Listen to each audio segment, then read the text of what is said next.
ఇలా ఎన్నోసార్లు ఎందరి విషయంలోనో జరుగుతూ ఉంటుంది కాక.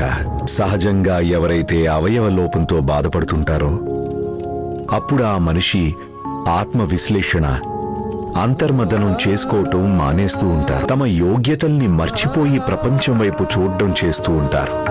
ఆలోచిస్తూ ఉంటారు ప్రపంచం తన గురించి ఏమనుకుందో అని. మనసులో వాళ్ల గురించి వాళ్లే హీన భావాన్ని నింపుకున్నప్పుడు అలాంటి ఆలోచనలే వస్తాయి కదా. ఆ కారణంగానే వాళ్ళు ఓటమిని ఒప్పుకుంటారు. ఇంక వాళ్ళు ఆ అభిప్రాయానికి వస్తారు వాళ్ళు ఇతరుల కన్నా బలహీనులని. అందుచేత వాళ్ళు ఇతరులతో ఏ రంగంలోనూ పోటీ పడలేమని, ఎదిరించి గెలవలేమని, ఆ విధంగా వాళ్ళు ఆత్మవిశ్వాసాన్ని కోల్పోతారు. వాళ్ళని వాళ్ళు ఈ ప్రపంచంలో, అలాగే ఈ ప్రపంచానికి పనికిరాని వాళ్ళు